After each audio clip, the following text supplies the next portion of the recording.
ஒரு தவறான செய்தி வேகமா பரப்பப்படுது அப்படின்னு முகம் எப்படி இருந்தா என்னன்னு ஒரு கடுமையான உடல் சோர்வுக்கு நடுவுல பயணத்தை நிறுத்தி இந்த வீடியோல வந்திருக்கேனுங்க. இன்னைக்கு நீங்க ரீல்ஸ் வழியா ஆட்சிக்கு வந்திருக்கலாம், ஆனா அதுக்கப்புறம் கொஞ்சமாவது ரியலான விஷயங்களை மக்கள் இடத்துல கொண்டு போய் சேர்க்கணும் இல்லைங்களா? தொடர்ந்து தவறான நடக்காத ஒரு விஷயம் மாதிரி ஒரு பொய்யவே ஏன் இப்படி கட்டமைக்கிறீங்க?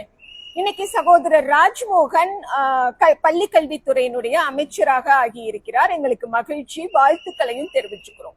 ஆனா இதுதான் தமிழ்நாட்டுல முதல் முறை ஒரு தலித் சமூகத்தை சார்ந்தவர் அமைச்சராகிறாருங்கிற மாதிரியான விஷயங்களை ஏன் இப்படி பரப்புறீங்க? அதுலயும் தலித் சமூகத்தில் இருக்கிறவங்களுக்கு ஆதி திராவிட நலத்துறை மட்டும்தான் ஒதுக்குவாங்க, நம்ம தலைவர் தான் இதை மாற்றி இருக்கிறார் அப்படிங்கிற ஒரு தவறான கருத்தை வளரக்கூடிய தலைமுறை கிட்ட ஏன் கொண்டுட்டு போறீங்கன்னு கேக்குறோங்க.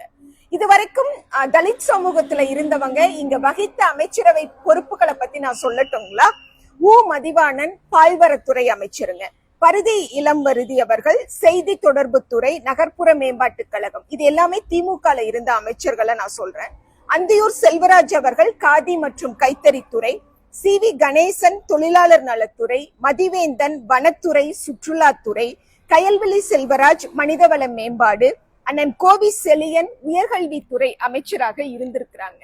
இது மாதிரியான சரியான விடயங்களை இளைய தலைமுறை கிட்ட தயவு செஞ்சு ஆட்சியாளர்கள் கொண்டு போய் சேர்க்கணும்னு கேட்டு